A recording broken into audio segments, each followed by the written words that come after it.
उन्होंने कहा कि मैं आया सालासर अपनी बहन और अपने भांजे की पालन, उसके संरक्षण के लिए हूँ, तो यदि आप वो जिम्मेदारी लेते हैं तो मैं पूरी तरह से भक्ति करने लग जाता हूँ। तो स्त्रियाँ उन्हें पिता मानकर, उन्हें भाई मानकर, उन्हें बंधु मानकर हनुमान जी की पूजा सेवा करें। महामृत्युंजय का अनुष्ठान यदि हॉस्पिटल में रोगी के निकट किया गया तो वो जल्दी ठीक हो। डेली का पाठ नहीं माना करते मेरे यहाँ, यही माना जाता है कि जरूरत के समय किया जाए।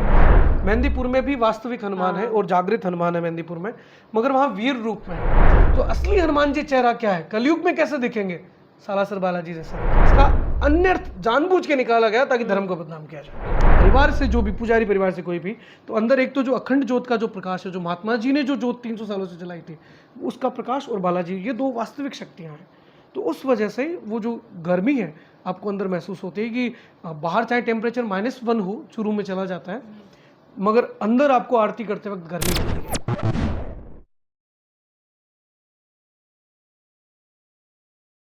जय श्री राम। आज हम आप पहुंचे हैं राजस्थान के चूरू जिले में, जहां है प्रसिद्ध सालासर धाम। यहाँ राम जी के परम भक्त श्री बालाजी स्वयंभू रूप में विराजमान है। और आज हमारे साथ हैं उसी सालासर धाम में रोज सेवा देने वाले कपिल महाराज जी। उनसे जानेंगे बालाजी की लीलाओं के बारे में और उनकी असीम कृपा के बारे में।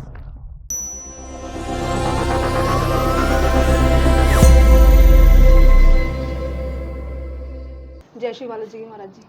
जय श्री बालाजी। पहले तो हमारे व्यूअर्स को आप ये बताइए कि आप अपने बारे में कुछ बताइए, सब लोग जानना चाहते हैं। मेरा नाम कपिल पुजारी है और मैं सौभाग्यवश सालासर बालाजी महाराज का पुजारी हूँ। और परंपरागत तरीके से बालाजी महाराज की पूजा चली आ रही है सालासर में। 300 सालों का करीबन ये टोटल इतिहास है, और इसमें वंश परंपरा से ही भगवान की पूजा की जाती है, और उसी वंश का मैं हिस्सा हूँ। कहानी दादी जी के जो वंशज होते हैं वही पुजारी कहलाते हैं, तो मैं उसी परिवार से हूँ। और बजरंगबली की पूजा सेवा करना, मंदिर मैनेजमेंट से जुड़ा हुआ कार्य करना, यही जो है जीवन निर्वाह का हमारा जो है कार्य है, और इसी से ही सब कुछ बालाजी का आशीर्वाद से संपन्न होता है। जी जी।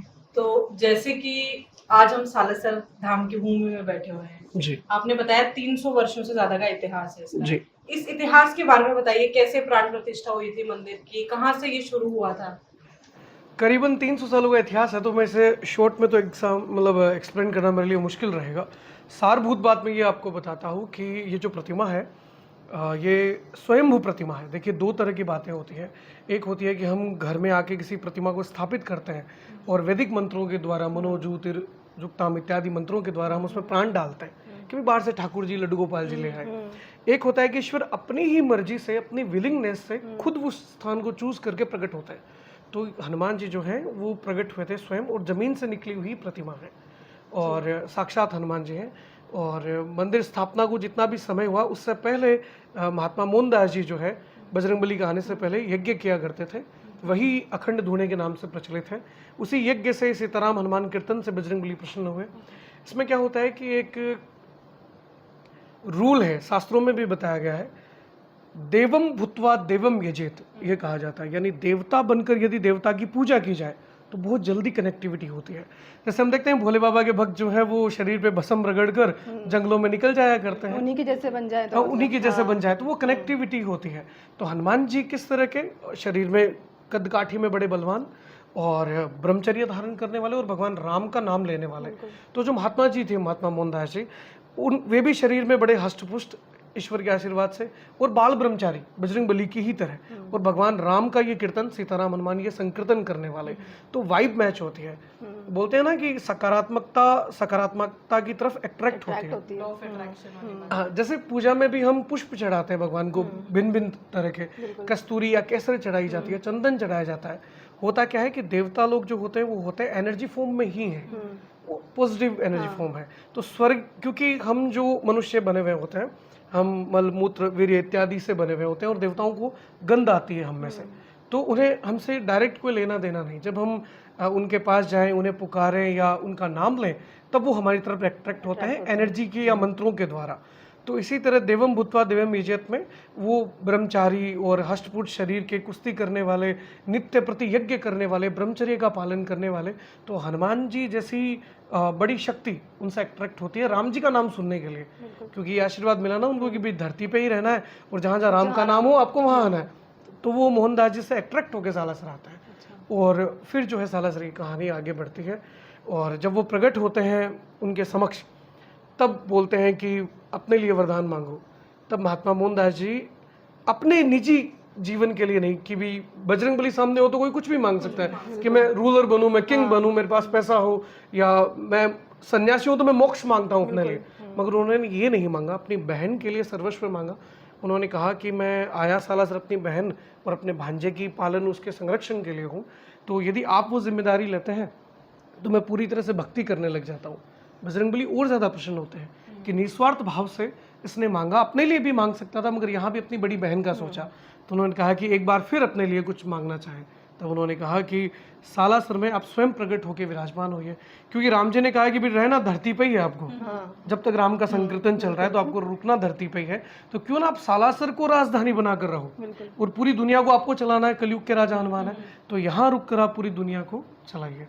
तब बजरंगबली जो है उनकी ये प्रार्थना स्वीकार करके मूर्ति रूप में स्वयं प्रकट होते हैं, और जो जितने मन से आके, जितने भावना से उनको देखता है, वो उसकी जो है मनोकामना पूरी करते हैं उस भक्त की। ये बहुत संक्षिप्त तरीके से मैंने आपको इतिहास बताने की कोशिश की। हाँ, कहानी तो बहुत लंबी हो सकती है उनकी, बहुत ज्यादा लंबी है। भगवान के बोलते हैं हरि अनंत, हरि कथा अनंत, तो उनकी कथा बहुत अलग और बहुत विस्तृत है जी। जैसे अभी कंफ्यूजन भी बहुत है कि अभी हाल ही में गया है, हनुमान जयंती होके गई है जी। तो कहते हैं कि हनुमान जयंती नहीं जन्मोत्सव कहा जाता है, और ये बहुत कोई कहीं कहीं जाके कुछ भी बोल भी रहे हैं, तो इसमें क्या आप एक क्लैरिटी देना चाहेंगे कि है क्या, एक्चुअली बोलना क्या चाहिए? शब्द है जयंती। जयंती शब्द का शाब्दिक या भावनात्मक अर्थ अपन करें तो जिसके जय का या जीत का कभी अंत ना हो वो जयंती है। और जन्मोत्सव का अर्थ है कि जन्म होने का उत्सव है, प्राकट्य उत्सव भी उसको बोलते हैं कि उस दिन प्रकट हुए थे बजरंगबली। तो शब्द यदि ग्रामर तौर पे जाएं तब जयंती भी गलत नहीं है। मैंने जैसे अपने गुरुजनों से, विद्वत जनों से ये सुना, पहले मैं भी यही सोचता था कि जो बीत गया उसके लिए जयंती शब्द आती है, बल्कि ऐसा नहीं है। गीता जयंती शब्द है तो गीता शाश्वत है, सनातन का हिस्सा है, तो वो रहती है। जानकी जयंती आती है तो सीता जी भी मौजूद ही हैं धरती पे, तो ऐसा नहीं कि बीत गया उसके लिए जयंती शब्द है। जयंती शब्द भी इस्तेमाल कर सकते हैं। प्राकट्य उत्सव और ज्यादा अच्छा लगता है कि भगवान प्रकट हुए, हम उसका उत्सव मना रहे हैं, ये शब्द और ज्यादा ग्लोरी को कैरी करता है। और इसी तरह से जन्मोत्सव शब्द है, तो दोनों ही बजरंगबली के लिए या अपने आराध्य ईश्वर के लिए यूज में लिए जा सकते हैं। दोनों ही अपनी तरह से ग्रामर में कुछ भी गलत नहीं है, दोनों ही काम में लिए जा सकते चलो ये क्लैरिफिकेशन मिल गई, बहुत क्योंकि इसमें जरूरी काफी था। लोगों के बहुत सारे ओपिनियंस हो रहे थे। जी। आप यहाँ बैठ के इस बारे में बता रहे हैं, कई लोगों को क्लैरिटी मिली होगी। महाराज जी, मैं ये जानना चाहती हूँ, जैसे हम भी लड़कियां हैं, कई जगह सुनने को मिलता है कि स्त्रियों को हनुमान बालाजी महाराज के मंदिर के अर्च विग्रह को नहीं छूना चाहिए। कई लोग बोलते हैं, हमको भी कई बार बोला गया है, या मैंने आज तक तो किसी भी बालाजी के मंदिर में कभी किसी स्त्री पुजारी को नहीं देखा।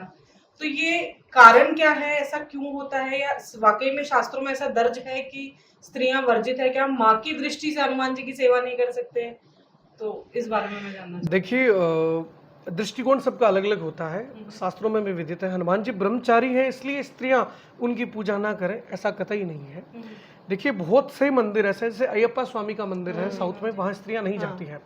और साउथ के ही कई बड़े मंदिर हैं जिनका नाम मेरी अभी स्मृति में नहीं है, जिनमें केवल लड़कियां ही एंटर करती हैं, पुरुष एंटर नहीं करते।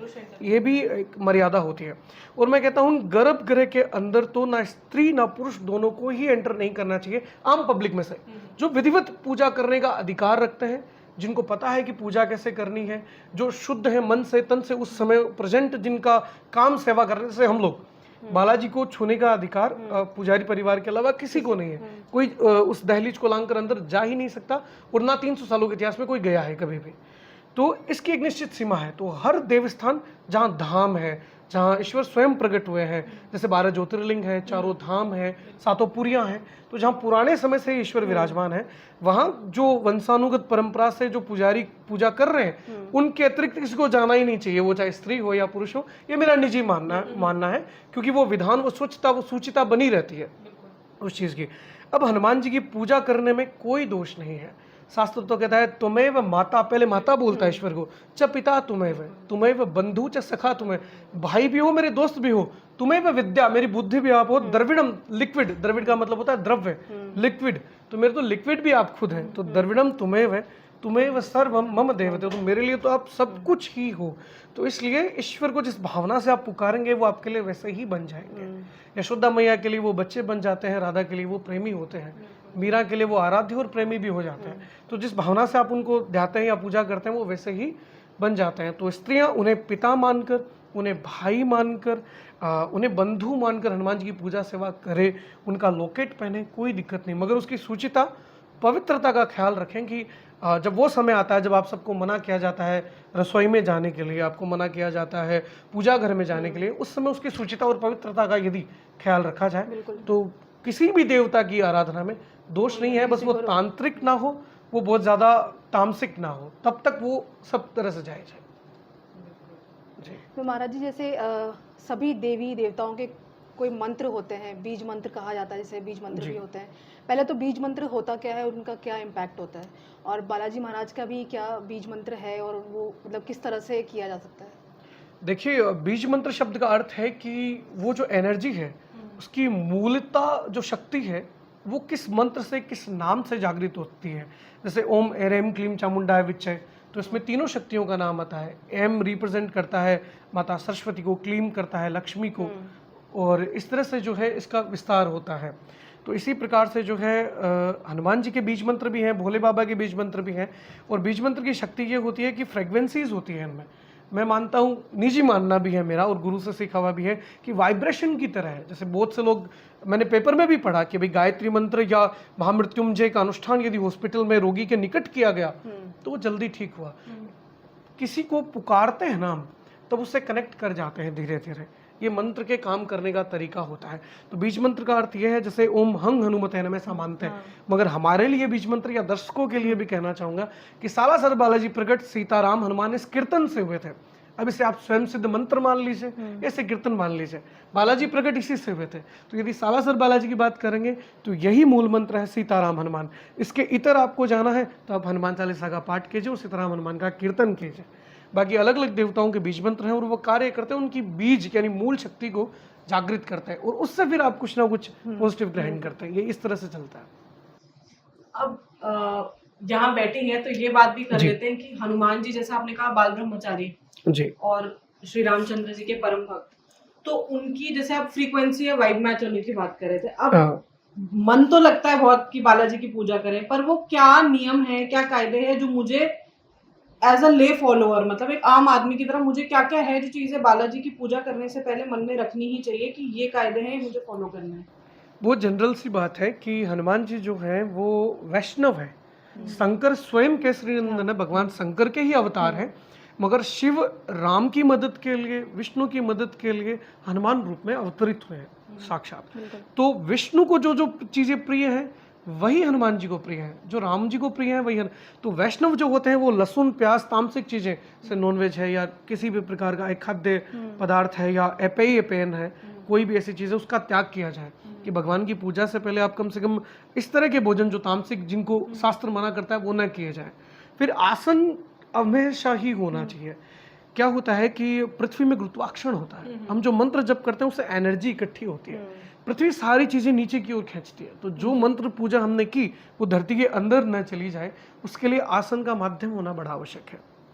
अब पूर्वजों से, बड़ों से यही सुना गया है, और मंदिर में भी अखंड दीपक जल रहा है, तो देवता के सामने देसी घी का दीपक होना बहुत जरूरी है। एक तो देसी घी में जान बहुत होती है, शक्ति बहुत होती है। भाई हरियाणा, राजस्थान और पंजाब वाले तो ये बात बहुत अच्छे से जानते हैं कि देसी घी में ताकत कितनी होती है। तो भगवान के सामने लाइट या दीपक करने से अपने जीवन में अंधेरा नहीं होता। तो ये तीसरी चीज है। पहली तो शुद्धता, शुचिता, पवित्रता, जिससे अपन कहते हैं कि भाई हमने लहसुन प्याज वगैरह नहीं खाया। दूसरा, हमने आसन स्वयं के लिए लिया, ईश्वर के पास तो होना ही चाहिए, उसके बारे में तो सोचना ही नहीं है। और तीसरा, उनके सामने लाइट दीपक प्रज्वलित की जाए। उसके बाद में यदि हनुमान जी की विशेष बात है तो हनुमान जी राम जी की सेवा में निरंतर है, और सब पर राम तपस्वी राजा जो बोलते हैं, तो जैसे राम वैसे हनुमान है, तो वह भी तपस्वी वेश में है और नित्य भगवान राम का ही नाम लेते हैं। अब हम जाते हैं, लड्डू रखते हैं, मेरे साथ ये हो गया, मेरे साथ वो हो गया, उनका ध्यान अपनी तरफ आकर्षित नहीं होता। क्योंकि दुनियादारी से मतलब नहीं, उन्हें धन का लालच नहीं, वो अट्रैक्ट होता है राम के नाम से। तो यदि आपको हनुमान जी का अट्रैक्शन चाहिए, आप राम का नाम लीजिए, आप उन्हें राम जी का नाम सुनाइए, आप उन्हें राम रक्षा स्तोत्र है, श्री रामचंद्र कृपालु भजन स्तुतियाँ, अनेक स्तुतियाँ, रामस्तवराज है, या सबसे सरल सबसे अच्छा पूरी रामायण का सार सीताराम हनुमान। ये कीर्तन आप हनुमान जी के सामने करेंगे, आप उनको अट्रैक्ट कर पाएंगे, उनकी नज़र आपकी तरफ जाएगी, वो सोचेंगे कि कोई आया है। जब वो आपकी तरफ देखें तब जो आप उनको राम जी का नाम सुनाइए, फिर आप हनुमान जी का भी गुणगान कीजिए, क्योंकि भजन में आता है बिरदाए से बल जाग जाए, कि हनुमान जी को बिरदावली पसंद है, कि जामवन जी ने भी हनुमान जी को शक्तियां याद दिलाई हैं, तो उनको याद दिलाना पड़ता है कि आप रुद्र के अवतार हैं, आपने बचपन में सूर्य को निगल लिया था, ये उनको याद दिलाना पड़ता है कि राम जी के काम भी आपने किए, जो मैंने अभी कहा कि सब पर राम तपस्वी राजा, तीन के काज सकल तुम साझा। सकल मतलब ऑल ओवर जितने काम थे सब काम आपने कर लिए, तो राम जी के काम भी इंस्टेंटली कर लेते हो, तो हम तो बहुत छोटे से जीव हैं, तो उनको ये बड़ाई सुनाओ। बड़ाई है सुंदरकांड में, बजरंग बाण में, संकट मोचन में, बड़ाई हनुमान चालीसा में। तो अब हनुमान राम जी का नाम से आपने उनको अट्रैक्ट किया, हनुमान जी को उनका बल याद दिलाया।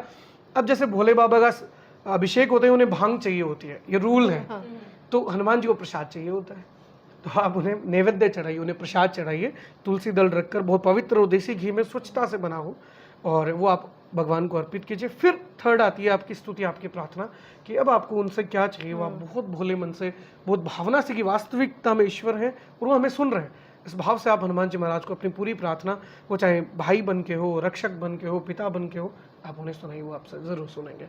इतना ख्याल रख दिया जाए पर्याप्त है। तो जैसे अभी आपने बजरंग बाण का भी मेंशन किया, तो उस पर भी मतलब काफ़ी लोगों का कुछ भी अलग अलग कहना है कि हम उनमें बालाजी को शपथ देते हैं, उनको बोलते हैं कि आप हमारे लिए करिए शपथ दिला के, तो उसमें क्या क्लैरिटी है, मतलब किस तरह करना चाहिए या नहीं करना चाहिए, या कोई एक बार करना चाहिए? देखिए, स्तोत्र यदि लिखा हुआ है तो इसका अर्थ ये है कि वो पढ़ने के लिए ही लिखा गया है, परंतु कुछ स्तुतियां ऐसी होती हैं जो नित्य नहीं होती। नित्य का मतलब होता है प्रतिदिन, रोज नहीं कर ये बाण है, इसका नाम सुनिए, ये बाण है, एक अस्त्र है यूज करने के लिए। बाण आप रोज उससे खेलते नहीं है, वो अपनी रक्षा सुरक्षा के लिए चलाया जाता है। पहले तो किसी हथियार का इस्तेमाल किया जाता है डिफेंस के लिए, फिर किया जाता है अटैक के लिए। ओके, तो अटैक हमारा धर्म हमें नहीं सिखाता, वो हमें पहले डिफेंस सिखाता है। तो ये जो बजरंग बाण है, ये उस समय काम में लीजिए जब अब कुछ नहीं बचा अपने लिए। इसमें हनुमान जी के चम चम चम करके इत्यादि कई तांत्रिक मंत्रों का उपयोग भी किया गया है। उन्हें जानकी जी की शपथ दी गई है, उन्हें राम जी की शपथ दी गई है। तो अब कोई बोले कि नहीं, तेरे को तेरे पिता की कसम में काम करना ही पड़ेगा, तो वो करेगा काम ऑब्वियसली, मगर वो दिल से नहीं करेगा, उस भावना से नहीं करेंगे, मजबूरी में करवाया जा रहा है वो। तो ये तभी यूज में करना है जब मजबूरी जैसी स्थिति है। स्तोत्र है, सिद्ध है, करते हैं, रिजल्ट मिलता है। मगर as a Hanuman devotee, as a pujari, as ए संस्कार की जो भी मुझे मेरे बड़ों से मिले हैं उन सबसे सीखा है, तो ये डेली का पाठ नहीं माना करते मेरे यहाँ। यही माना जाता है कि जरूरत के समय किया जाए, क्योंकि आप उनको गुस्सा दिला रहे हैं, आप उनको प्रवोक कर रहे हैं, आप उनको पिंग कर रहे हैं कि उठिए मेरा काम करिए, क्या हुआ इतनी देर क्यों कर दी आपने।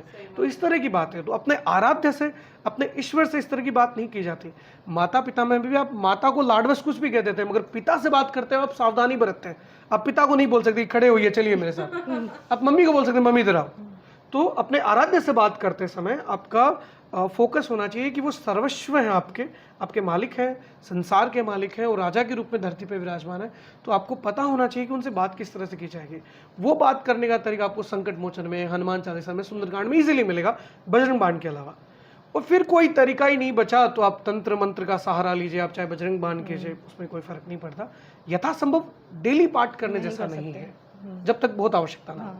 मतलब इमरजेंसी में जब बिल्कुल ऐसी कठिनाई आ जाए कि बस अब नहीं सहा जा रहा, हाँ, तब बजरंगबली को उस रूप में याद किया जाता है। याद कर सकते हैं। तो अलग अलग, जैसे आपने बताया तांत्रिक फॉर्म में भी हैं बालाजी के रूप, तो ये अलग अलग फॉर्म में भी है, मतलब ये मैं जानना चाहूंगी अलग अलग फॉर्म्स क्या है बालाजी? देखिए, जैसा कि मैंने 1 मिनट पहले ही कहा कि आप मम्मी पापा से भी अलग अलग टोन में बात करते हैं, भाई से अलग करते हैं, दुश्मन से एकदम ही अलग तरह से। आप एक आदमी हैं मगर आपका सबके लिए रवैया अलग है।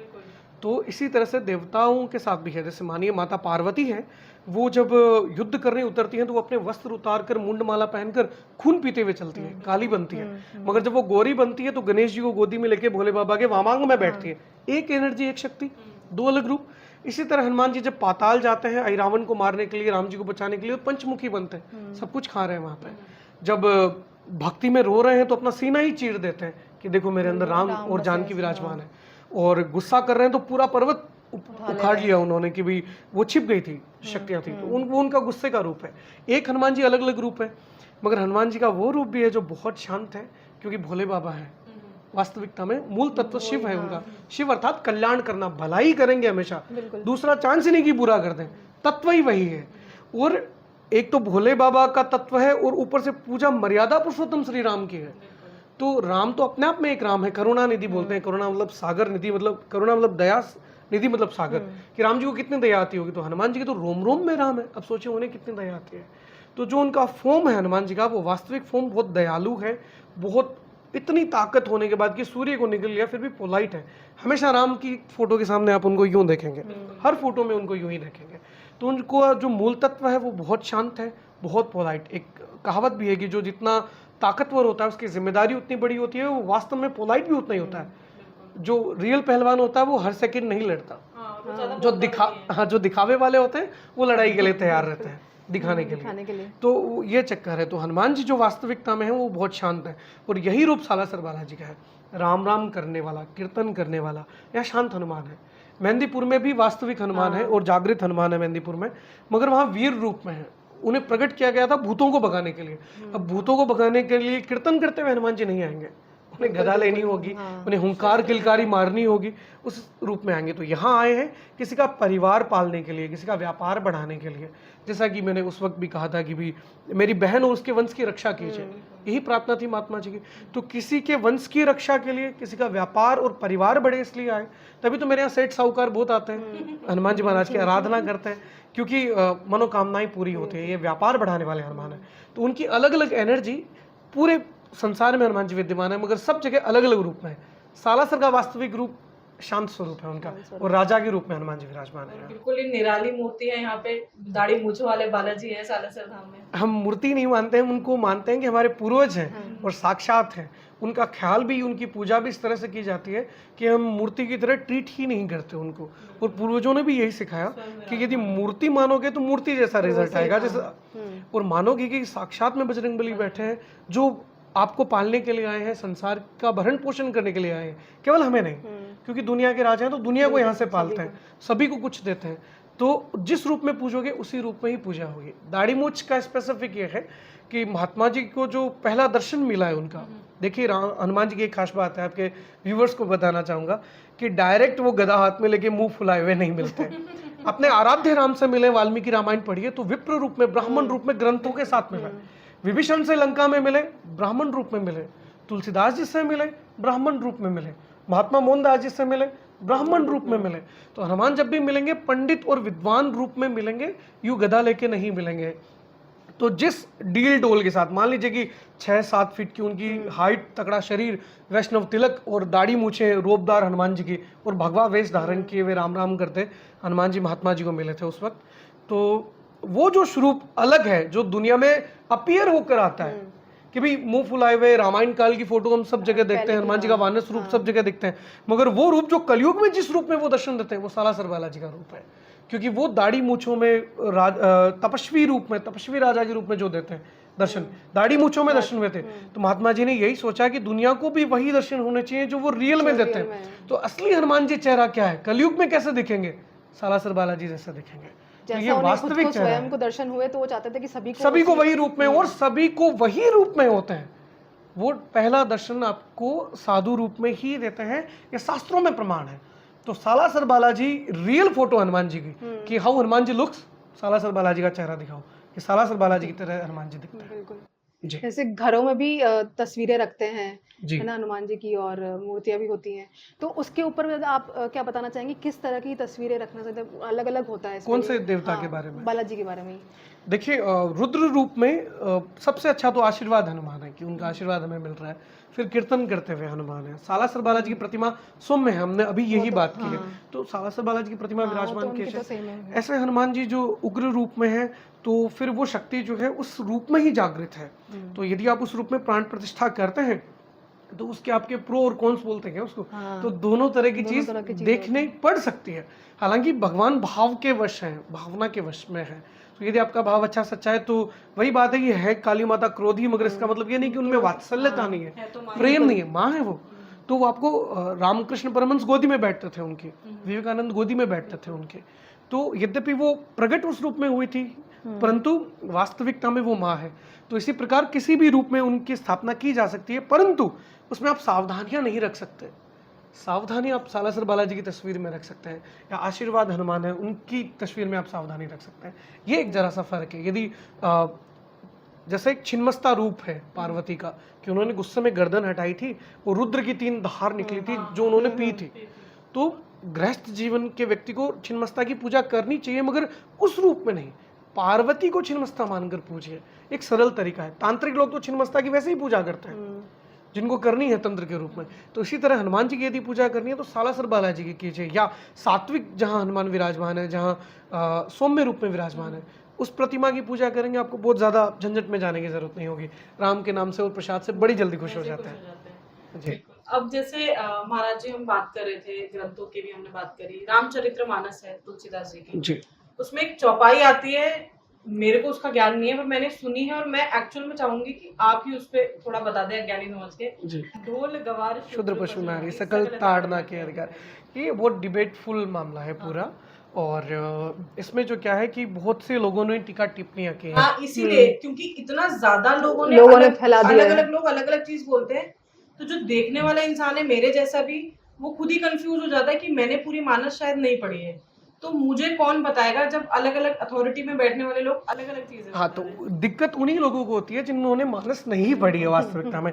कि ये बात सपोजेबल, एक as an example, bad example है जरा, कि किसी ने किसी को गाली दी है, सब देखते हैं कि ये बैड वर्ड यूज कर रहा है, मगर वो यहाँ नहीं देखते कि इसे प्रोवोक किया होगा, इसने क्यों निकाली वो गाली। ठीक है, तो रेफरेंस क्या है, उसका संदर्भ क्या है, क्यों वो चीज़ यूज में आई, वहाँ क्या है कि समुद्र से राम रास्ता मांगते हैं बहुत पोलाइटली। राम का काम पोलाइटनेस और राम एक ही बात है, मर्यादा सभ्यता, और वो नहीं जागृत होते। तब मानवता के कल्याण के लिए वो समुद्र को डराने के लिए बाण निकालते हैं, समुद्र प्रकट होते हैं। और फिर समुद्र खुद बोलते हैं कि भाई ईश्वर रूप में आपने ही हमें मर्यादा में बांधा है, मैं अगर जगह छोड़ दूंगा तो प्रलय आ जाएगा, पेड़ अगर हिलने लग जाएंगे तो इंसान कहाँ रहेंगे। तो जड़ और चेतन को आपने मर्यादा दी है, एक लिमिट दी है कि इससे आगे नहीं बढ़ना है। तो मैं, आप बोलते समुद्र खड़ा हो जा, मैं खड़ा हो जाता तो दुनिया कैसे टिकती, तो मैं नहीं हुआ। तो समुद्र की लाइन है कि ढोल गवार शूद्र पशु नारी सकल ताड़ना के अधिकारी, के इनको भी एक समय बाद में आपको बहुत ज़्यादा वॉच करना पड़ता है। जैसे ताड़ना शब्द के कई अर्थ है, तड़ित शब्द बना बिजली से है, ताड़ना शब्द का अर्थ होता है खींचना, इसका मतलब होता है पीटना मारना। एक शब्द के कई अर्थ निकलते हैं। इसका एक शब्द होता है देखना, वो मुझे ताड़ रहा था, देखना। तो ये जो ढोल गवार शूद्र पशु नारी, ये जो है इन पे नजर रखनी चाहिए कि भाई ढोल है और सावन का महीना आ गया, ये लूज हो जाएगा, तो उसे आंच दीजिए, इसे खींचिए, इसका ख्याल रखिए। गवार को यदि काम, गवार मतलब वो जो पढ़ा लिखा ना हो उसे गवार मानेंगे। शाब्दिक अर्थ तो गांव में रहने वाला होता है, मगर अपभ्रंश होते हुए मूल अर्थ यही निकलता है जो पढ़ा लिखा ना हो। तो गंवार वो व्यक्ति, उसको जरूरी, अब बैंक का काम ऐसे व्यक्ति को दे दिया जो पढ़ा लिखा ही नहीं है, वॉच नहीं करोगे तो आपके पैसे आपके अकाउंट में नहीं आएंगे। तो शूद्र पशु नारी, शूद्र शब्द का अर्थ लोग गलत निकालते हैं, वो जातिगत ले जाते हैं। शूद्र शब्द का अर्थ होता है सेवा करने वाला। तो घर में जो अपनी सेवा कर रहा है, तो आजकल की महिलाएं भी यही करते हैं कि आप जरा वहाँ से सफाई कीजिए, जरा ये कीजिए, उन पे वॉच रखते हैं। महिलाओं का स्वभाव भी है और ज़रूरी भी है कि घर के अच्छे रख रखाव के लिए यदि आप ध्यान नहीं देंगे तो वो वस्तु खराब हो जाएगी, वो घर खराब हो जाएगा।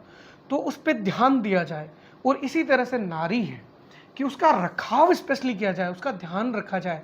और हिंदू धर्म रखता है कि अब आप रजस्वला स्थिति में है, ऋतु दर्शन कर लिया, आप पूजा में नहीं जा रही हैं, आप किचन में नहीं जा रही हैं, तो आपका रेस्ट है, आप आराम करो ना। आप क्यों कर रहे हो, आपको पूरे महीने क्यों करनी है काम, आप 3 दिन रेस्ट करो, आप घर पे रहो, आप बीमारियों से बचोगे, आप जम से बचोगे, आपका रेस्ट है। आपको यहाँ कोई तंग नहीं करेगा, खाना भी घर वाले ला के देंगे, पानी भी घर वाला ला के देंगे, आपको कोई बर्तन नहीं मांजने, सिर्फ अपना ही साफ करके रख लेना।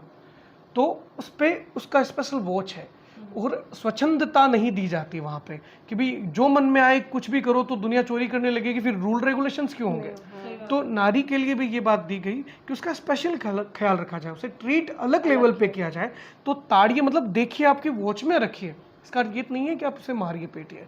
तो लोग किसी भी तरह एक से शब्द के अनेक मतलब अनेक है मतलब तो निकलते हैं। कुछ कोई भी भी शब्द ले लीजिए, पंकज शब्द के कई अर्थ हैं, हर एक शब्द के कई कई अलग अलग अर्थ निकलते हैं। तो उसी तरह से इसका अन्य अर्थ जानबूझ के निकाला गया ताकि धर्म को बदनाम किया जाए। बिल्कुल, नहीं तो देखने वाले की नजर तो ये भी देख सकती है ना कि सीधा सीधा सीधा सीधा अर्थ है। गोस्वामी जी जिन्होंने राम के दर्शन किए, हनुमान जी के नित्य दर्शन होते हैं, जिसने इतनी बड़ी रामायण लिखी, वो इतनी गलत बात कैसे लिखेंगे जो अपनी पत्नी के प्रेम में तिर के निकल जाते हैं पूरी पूरी उस नदी को जो है गंगा जी पार करके फिर जाते हैं। तो वो जो नारी का सम्मान करते हैं, उनसे प्रेम करते हैं, वो ये लिख ही नहीं सकते, बस दुनिया बदनाम और करने जैसे में ऐसे ही जैसे सोशल मीडिया में सुनने में आता है कि हम अगर रामचरितमानस पढ़ रहे हैं तो उसके आखिरी में एक शब्दावली आती है, ठीक है, और अगर मेरे मन में कोई सवाल है तो किसी कोई श्लोक बनेगा, आप पेंसिल फिराइए, राम उसमें एक साल श्लोक का बनेगा, करके शायद बोलते हैं हाँ, उसे, हाँ। और उससे आपको जवाब मिलेगा श्लोक के तरीके से। तो अब जैसे अब ये रील्स फॉरवर्ड होंगी, ऐसे होंगे, तो उस हिसाब से लोग डायरेक्टली बिना पढ़े भी गूगल कर लेते हैं, डायरेक्ट निकाल लो, आप शब्दावली डायरेक्ट निकाल लो, उसमें से जवाब ढूंढ लो। तो उस पर आपका क्या विचार है कि तरीका ये सही भी है कि नहीं है, और तरीका क्या है? नहीं, पात्रता होनी बहुत जरूरी है। पात्रता का मतलब होता है कि आप खुद एबल या कैपेबल है या नहीं, उस चीज को डिजर्व करते हैं या नहीं करते। पूरी रामायण पढ़ेंगे बहुत मन के साथ, राम जी को जानते हुए, तो वैसे भी आपके सारे प्रश्न हल हो जाएंगे।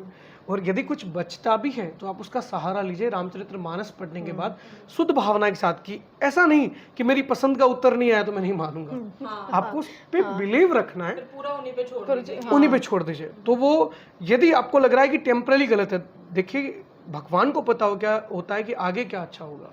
आपको लग रहा है अभी हो जाए तो अच्छा है, नहीं, उनको पता है कि आपके पुण्यों का फल, जैसे ऐसा नहीं होता कि आज दीपक जलाए कल लॉटरी लग गई, ईश्वर को पता है कि इसका पुण्य मुझे कब देना है। तो राम सालका का उत्तर भी यदि ये नेगेटिव आ रहा है तो आप मान लीजिए कि ईश्वर ने कोई चीज से बचाया होगा आपको, मगर जितनी आपकी श्रद्धा होगी उतना ही वो रिजल्ट देंगे। अब आप माखन कटोरी सामने रख दो, भगवान को बोलो खा लो, तो वो नहीं खाएंगे। यदि आपका भाव जो है वो मीराबाई की तरह होगा, आपका भाव जो है वो कर्माबाई की तरह होगा, तो वो जगन्नाथपुरी से निकल के आकर खा लेंगे। कि आपका भाव वैसा है, तो यदि भावना वैसी है तो रामायण सभी चीजों का उत्तर देती है। यदि भावना ही वैसी नहीं है तो आप अंगुली कितनी बार घुमाइए, आपको वहाँ कोई रिजल्ट कोई नहीं मिलेगा, जवाब भी नहीं मिलेगा कोई। अब महाराज जी जैसे कई लोग शनि जी की साढ़े साथी और कई चीजों की हम बातें करते हैं, और कई लोग ऐसे मैंने देखा है जिनको ऐसा कुछ बता दिया जाता है शनि जी को लेके, वो अक्सर हनुमान जी के मंदिर जाते ही जाते हैं जी। तो ये क्या रिलेशन है, मतलब शनि जी और बालाजी के बीच में, ये ऐसा क्यों होता है? दो पौराणिक कहानियां आई हैं इसमें, और दो अलग अलग तरह की कहानियां हैं। पहली कहानी तो ये होती है कि भाई हनुमान जी लंका जाते हैं, लंका जलाते हैं, तो ऑब्वियस है कि वो जो है उनके अस्त्र शस्त्र को रावण के जो उसका शस्त्रागार था उसे जलाने के लिए भी जाते हैं। रावण ने क्या किया था, शनि को सबसे बैडली ट्रीट किया था, स्पेशली मारा पीटा था। उसके पीछे रीजन था कि जब मेघनाथ जन्म लेने वाला था, रावण विद्वान पंडित, उसने ग्रहों को जीत करके इस पोजीशन में लगाया कि जैसे ही मेघनाथ पैदा हुआ अमर हो जाए, मरे नहीं। मगर शनि को न्यायाधीश मानते हैं हमारे एस्ट्रोलॉजी में, तो शनि को ये गवारा नहीं था। उसने कहा कि नहीं, जो जन्मा है मरेगा, ये भोले बाबा के शब्द है, ये विष्णु के शब्द है, ये शास्त्र है। तो शनि अपनी जगह बदल लेता है। मेघनाथ पराक्रमी होता है रावण से ज्यादा, परंतु मृत्यु निश्चित। तो सभी ग्रहों पे गुस्सा निकालने वाले शनि पे रावण ने स्पेशली गुस्सा निकाला, बुरी तरह से ट्रीट करके। एक जगह तो लिखा है कि अपने चेयर के नीचे, सिंहासन के नीचे रखा था, अपना पायदान बना के रखा था, पैर रखता था, और उसे उल्टा लटका दिया शस्त्रागार में। अब ऐसे शनि जो उल्टे लटके हुए हैं, जिनके शरीर से खून ही खून गिर रहा है, वो लंबे समय से लटके हुए हैं, हनुमान जी जब अपनी पूंछ से देखते हैं जलाते हुए लंका को, तो वो नीले काले चमकते शनि को भी देखते हैं कि भाई कौन है। उसे उतारते हैं, उसका परिचय पूछते हैं। बड़ी दया आती है, क्योंकि हजारों करोड़ों राम हैं उनके हृदय में विराजमान, तो कितनी दया आती है। तो उस दया से वो उसके शरीर पे तेल का लेपन करते हैं, तो वहां से शनि को तेल चढ़ना, हनुमान जी को तेल चढ़ना प्रारंभ होता है। और जिसको इतनी बुरी तरीके से मारा पीटा गया, और रावण जैसा कि कोई नहीं छुड़ा सकता हनुमान जी के अलावा, छुड़ाया, तो शनि भी बहुत खुश होते हैं। तो बोलते हैं कि जो आपकी भक्ति पूजा करेगा मैं उसे तंग नहीं करूंगा, और जो आप पे या मुझे तेल चढ़ाएगा मैं उसे भी तंग नहीं करूंगा। तो एक कहानी सुनने में पढ़ने में ये आती है। एक शनि को जी, क्योंकि ये प्रकृति का चक्र है, तो जैसे राम को यदि शनि लगे तो वो राजकुमार होके भी जंगल में चले, ईश्वर होके भी, उनके पैर में भी कांटे लगे, उनकी वाइफ को भी कोई उठा के ले गया, महाराज थे बजरंगबली तो उनको मिल गई। शनि की दशा से जुड़ी हुई चीज़ है। कर्क लगन राम जी की कुंडली में आता है, तो शनि मारक बनते हैं वहाँ पे। तो हनुमान जी के जीवन में भी शनि है, ऐसी कहानी सुनी जाती है कि बोले कि मैं आ गया ढैया या साढ़े साथी बन के, तो उन्होंने कहा बोलो भाई कैसे आप सवारी करोगे मेरे, तो उन्होंने कहा कि मैं 3 तरह से आता हूँ, शनि 7.5 में 3 तरह से आता है।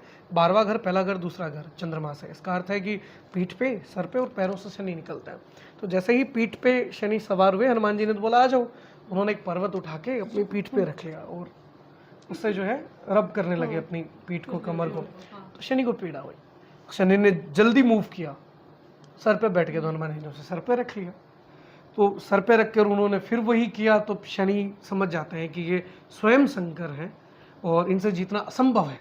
तब वो क्षमा याचना करते हैं। और शनिकृत हनुमत स्तोत्र भी है, अभी मेरी स्मृति में नहीं है, कि शनि ने भी हनुमान जी से प्रार्थना की, क्षमा मांगी कि मुझसे गलती हुई कि मैंने घमंड में आके, आपने जबकि मुझे बचाया था, घमंड में आके मैंने ये सोचा, मगर अब से जो पूजा सेवा करेगा आपकी।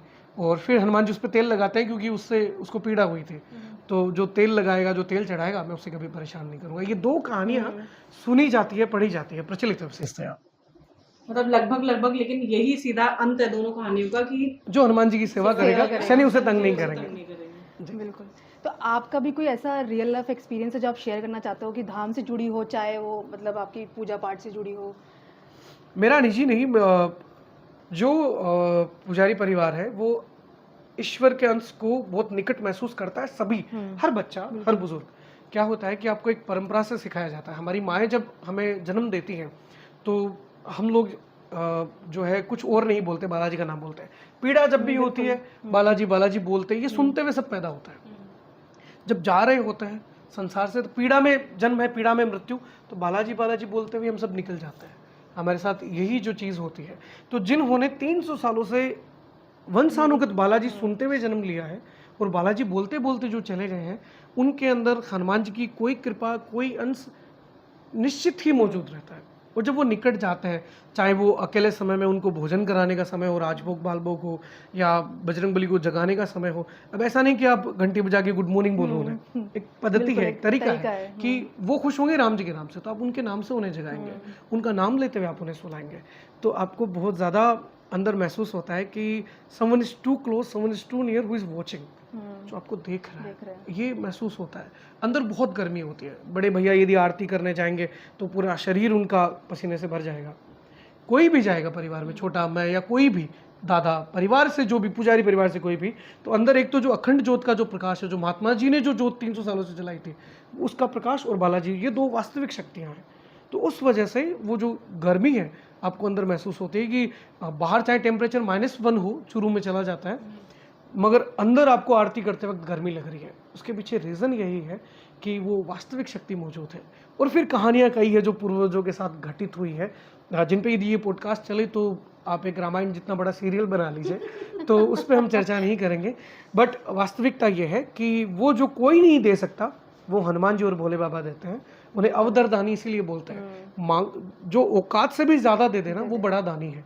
तो हनुमान जी और भोले बाबा एक ही फॉर्म है, तो वो देते हैं। और ये चीज़ हम महसूस करते हैं निजी तौर पर, पुजारी होने के नाते भी, उनके भक्त होने के नाते भी, और जो श्रद्धागण, भक्तगण जो आते हैं, श्रद्धालु यहाँ पे, वो भी ये महसूस करते हैं कि यहाँ आने पे हमें मिलता है। महाराज जी, ये भी बताइए, जैसे हनुमान जी जब राम जी को मिले, उसके बाद से उन्होंने उनके साथ कभी नहीं छोड़ा जी। अयोध्या तक भी, वापस आने तक भी उन्होंने सीना भी चीर के दिखा दिया।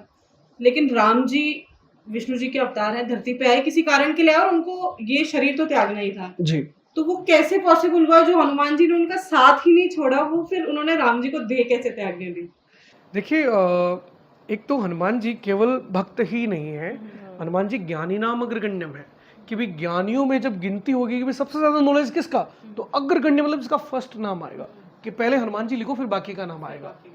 बुद्धिमताम वरिष्ठम है, कि बुद्धिमानों में जो वरिष्ठ हो, जो ज्येष्ठ हो, जो सबसे अलग हो, जो स्पेशल हो, वो हनुमान जी हैं। तो हनुमान जी को ही ये ज्ञात है कि राम क्यों आए, और दरअसल राम उनसे अलग हुए नहीं। एक गाने की ही लाइन है, मगर वो हमें प्रेम सिखाती है, और भक्ति प्रेम का ही एक स्वरूप है, कि रांझा रांझा ना कर हीरे, आपे रांझा होए, पत्ती पत्ती झड़ जाएगी, खुशबू चुप ना होए। तो हनुमान राम राम करते हुए स्वयं राम हो गए, तो वो राम से कभी अलग हुए नहीं। तो देह त्यागने की बात ही कहाँ। और रही बात देह की, तो देह थी कहाँ, जब गोस्वामी जी बोलते हैं कि भाई प्रकट कृपाला दीन दयाला, अपीयर हुए हैं, वो प्रकट हुए हैं। कौशल्या बोलती है कि कीजे शिशुलीला अति प्रिय शीला, ये सुख परम अनुपा, क्यों 4 भुजा लेकर खड़े हुए हैं, बाहर दुनिया क्या सोचेगी, मैंने इतने बड़े बच्चे को जन्म दिया, बच्चे हो जाइए नाथ, वो बहुत प्यारा सुख है। मैं माँ तभी मानी जाऊंगी जब छोटे बच्चे आप मेरी गोदी में आएंगे। तो राम प्रकट हुए हैं। तो देह त्यागने वाली बात नहीं, केवल एक लीला है जो वाल्मीकि जी ने लिखी है। और क्योंकि मानव रूप में आए तो राम मर्यादित क्यों है? राम कहीं कहते ही नहीं कि मैं विष्णु हूँ। वाल्मीकि रामायण पढ़ लीजिए, कहीं कहते ही नहीं कि मैं ईश्वर हूँ और मैं ही सब कुछ कर रहा हूँ। दुनिया, ऋषि मुनि, ब्रह्मा, शिव खड़े होकर कहते हैं कि आप विष्णु हैं। राम नहीं कहते, कृष्ण उल्टा करते हैं। कृष्ण कहते हैं कि मैं ही सब कुछ हूँ। मैं मांसों में मार्गशीर्ष हूँ, मैं वृक्षों में पीपल हूँ, मैं शस्त्रधारियों में राम हूँ। गीता में वो क्लियर कहते हैं कि मैं सब कुछ हूँ। राम उल्टा करते हैं। राम एकदम सीधे, सिंपल।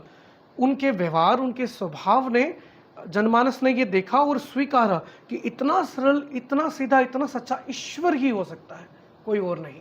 ये राम जी का वास्तविक व्यक्तित्व है। तो इसलिए देह त्यागने वाली बात है नहीं, और राम हनुमान से कतई अलग है नहीं। मतलब वो अभी भी वो एक ही होते एक ही है, वास्तविकता में एक ही है। तो जिस तरह आस्तिक हैं, हम भक्तों की भी बात करते हैं जिनका पूजा पाठ से जुड़ाव है, वो तो है ही, हम देखते हैं।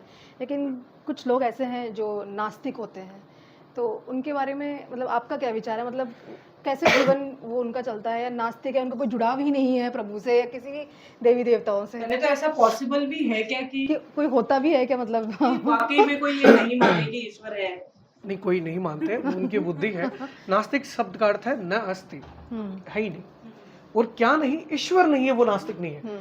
शास्त्र उसकी व्याख्या इस तरह से करते हैं कि जो वेद को नहीं मानता, वेद की ऋचाओं को नहीं मानता, वैदिक परंपरा को नहीं मानता, दरअसल वो नास्तिक है। ईश्वर के बारे में कहीं नहीं लिखा। हमने तो चारवाक को ऋषि माना है। चारवाक नाम के ऋषि हुए। चारवाक बोलता था वेद कुछ नहीं, फाड़ दो, मतलब ऋण करके घी पी लो, चुका हो मत। जो फिलॉसफी दर्शन का एक पार्ट है। हाँ, तो उसको हमने नहीं बोला कि वो खराब आदमी है, हमने उसे ऋषि बोला कि भाई ये भी एक रास्ता ईश्वर तक जाने का। हमने कहा कुछ भी कर लो, उसी से बने हो, उसी में जाके मिलोगे। तो आप नास्तिक है, आप न मानो, अंत में आप उसमें विलय हो जाओगे। नास्तिक भी एक दर्शन का, हमने पढ़ाई मानी है, आज पढ़ाया जाता है। नास्तिक का जो ये दर्शन है चारवाक का, ये बिल्कुल पढ़ाया जाता है। बुद्ध जो हुए, हम मानते हैं विष्णु के अवतार है, पर उनका रास्ता अलग है। वो वेद नहीं पढ़ते, उन्होंने अपना धर्म, अपना रास्ता बनाया। हमने बुद्ध को क्या बताया? ईश्वर बताया, विष्णु का अवतार बताया। हिंदुओं से ज्यादा वास्तविकता में उदार कोई नहीं है। जो ये कह रहा है कि तुम झूठे पाखंडी हो, उससे भी ये बोलते हुए माना गया कि ये हम में से ही एक है, इसके अंदर ईश्वर है, ये नहीं पहचान रहा तो हम उसकी बुराई नहीं करेंगे, उसे पत्थर नहीं मारेंगे, हम उसे स्वीकारते हैं। ये भी एक रास्ता है ईश्वर को पुकारने का, कि वो दृढ़ है। हम मानते हैं ईश्वर है, मगर हम उस भाव से पूजा नहीं कर रहे। कम से कम ये नकारा तो उतने अच्छे से है, तो उससे भी मिलेंगे वो। एक मजाकिया कहानी आपसे शेयर करता हूँ, बहुत सुनी गई थी ये। और एक भक्त जो हनुमान जी की प्रतिमा ले आया, उसके सामने रोज भोग लगाया करता था। हनुमान जी प्रकट नहीं हुए, परेशान हो गया, तो लाके गणपति की रख लेगी। यार ये डेमीगॉड हटा उनको, गणपति की करेंगे अपन। तो जब वो गणपति को भोग लगा रहा था, हनुमान जी की तस्वीर ऊपर थी, प्रतिमा ऊपर थी, जो धुआं और प्रसाद ऊपर उठने लगा, तो उसने हनुमान जी की प्रतिमा हटा दी, ये सोच के कि अरे मैंने इनको चढ़ाया, ये क्यों खाएगा। उसी वक्त हनुमान जी प्रकट हो गए। बनाई हुई कहानी है, मगर उस वक्त जब वो हनुमान जी की पूजा कर रहा था, उसे बिलीव नहीं था।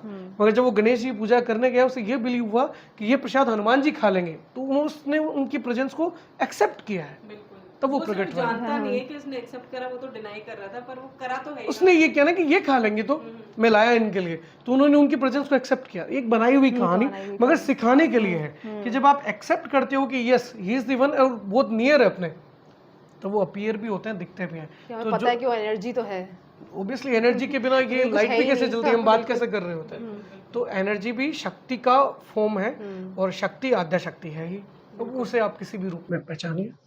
अब महाराज जी, जैसे अपने देश में, अपने स्टेट में भी, राजस्थान में भी कई बार ऐसा होता है किसी का बच्चा बीमार हो गया, या हम कहते हैं कि कोई ऐसी शक्तियां जिन्हें शायद हम आंखों से देख नहीं सकते, वो बच्चे को परेशान कर रही है, किसी को भी घर के बड़े को परेशान कर रही है, कुछ भी चीजें हैं, कई धाम है अपने यहाँ पे, तो तंत्रों के उपचार भी यूज करे जाते हैं।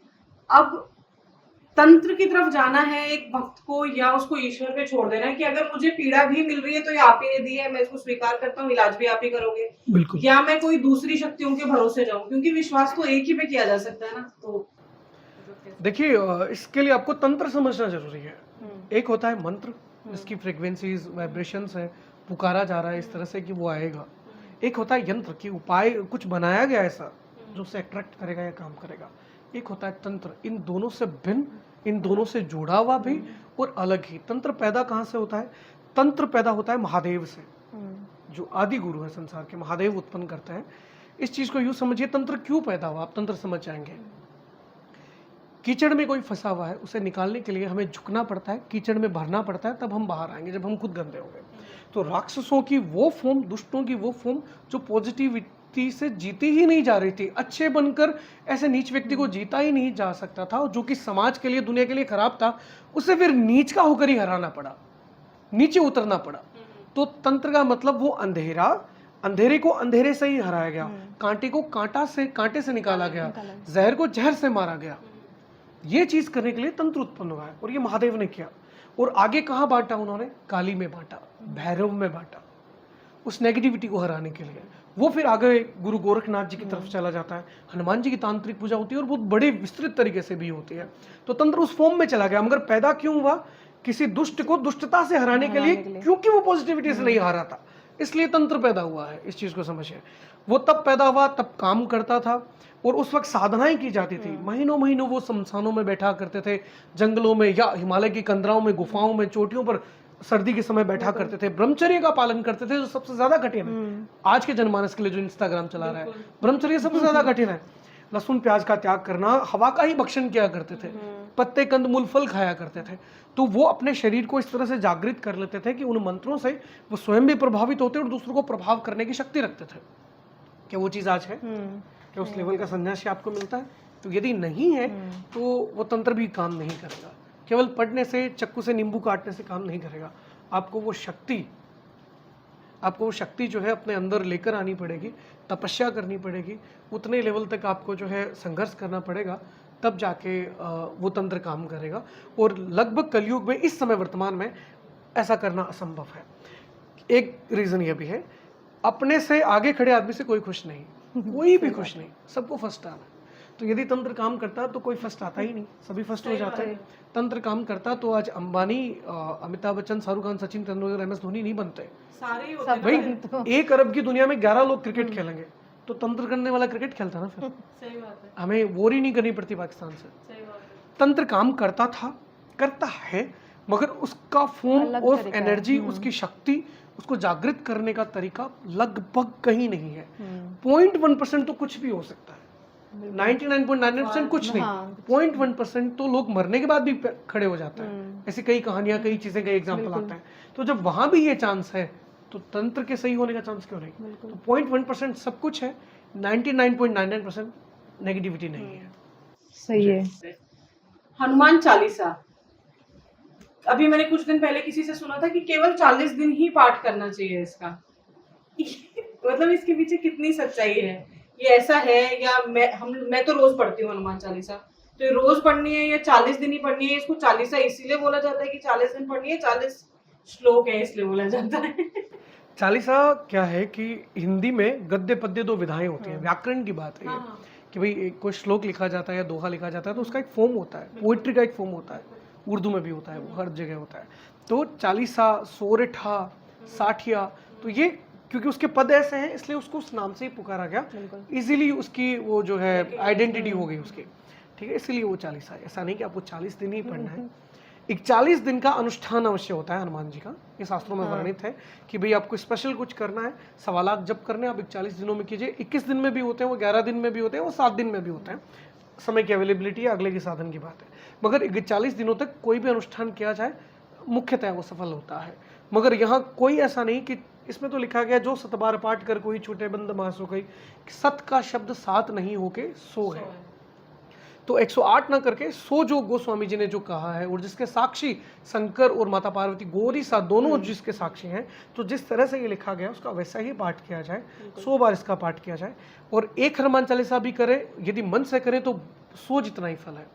100 करें, और ध्यान आपका यदि मार्केट पे था, कहीं इधर उधर था, तो वो 100 भी इतना काम नहीं करेगा। हालांकि काम करेगा, क्योंकि गोस्वामी जी कहते हैं तुलसी अपने राम को रीछ भजो या खींच, बीज उल्टा गिरे या सीधा गिरे पेड़ बनता है। तो राम के नाम का कलयुग इसीलिए तो अच्छा है ना, क्योंकि कुछ भी बोलो, रावण गुस्से में राम को गाली देता था, मगर वो राम को नहीं बोलता था, सोते जागते उन्हें याद रखता था, और वो वैकुंठ गया।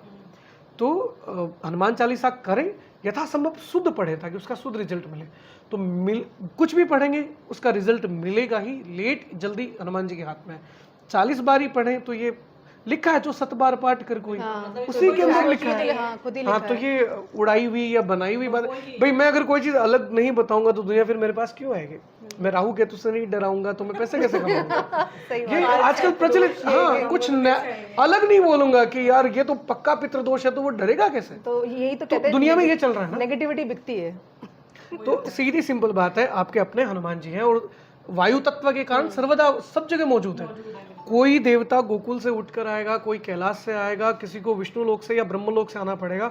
हनुमान जी तो हवा है, 49 प्रकार की वायु होती है और उनमें वो व्याप्त हैं। 5 प्रकार की वायु अपान व्यान समान करके उदान करके शरीर में होती है।